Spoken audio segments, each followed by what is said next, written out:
अस्सलाम वालेकुम, मैं हूं Nadeem Khan techno point channel के साथ। दोस्तों, आज हम MS एक्सेल के मज़ीद 3 फंक्शन के बारे में बात करेंगे।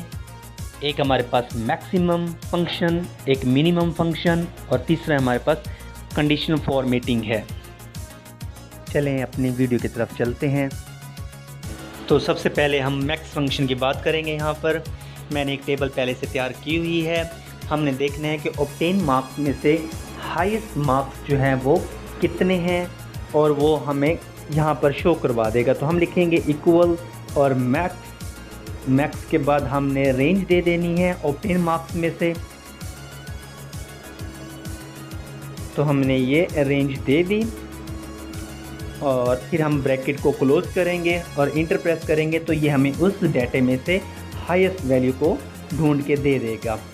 तो दोस्तों, बिल्कुल इसी तरह से हम जब मिनिमम फंक्शन को यूज़ करते हैं वो भी हम इसी तरह से इसको करेंगे।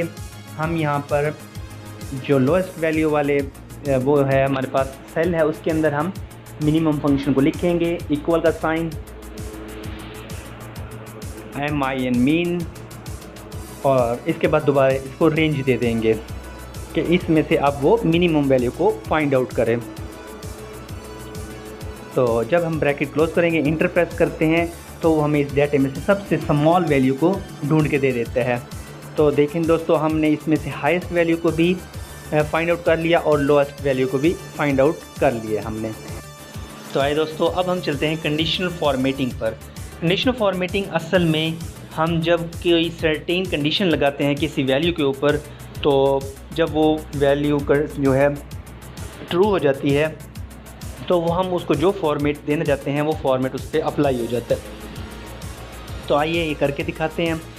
मैं एक रेफरेंस सेल पे क्लिक कर देता हूँ, उसके बाद मैं कंडीशनल फॉर्मेटिंग में गया, वहाँ से मैं उसको हाईलाइट वाले ऑप्शन पे जाऊँगा और फिर मैं कहूँगा कि ये अगर इक्वल हो जाए, कि हाईलाइट कर दे, इक्वल हो जाए। किस चीज़ की इक्वल हो जाए? वो ये है कि मैंने उसे कह दिया कि ये सेल अगर इक्वल हो जाए हमारे हाईएस्ट सेल के अंदर जो भी वैल्यू होगी उसके।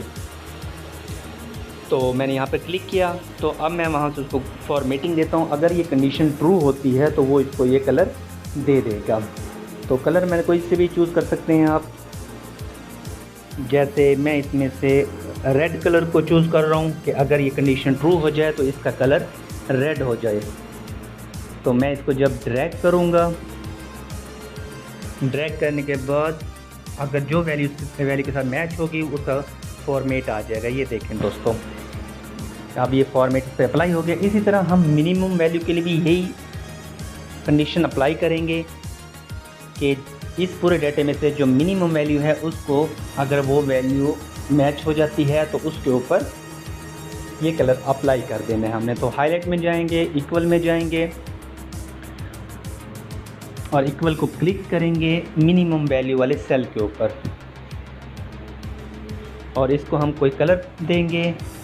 मैं यहाँ पर इसको येलो कलर दे देता हूँ, ओके करता हूँ और फिर इसको मैं ड्रैग करूँगा। देखो दोस्तों, वो कलर इस पर अप्लाई हो चुका है।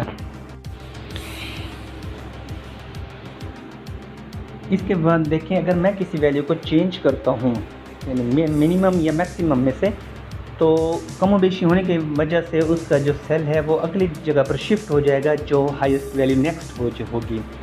तो इसी तरह अगर मिनिमम वैल्यू को मैं करता हूँ, अगर किसी वैल्यू को मैं मज़ीद मिनिमम कर देता हूँ तो वो हमारा मिनिमम वाली कंडीशन जो है वो उस सेल के ऊपर अप्लाई हो जाएगी।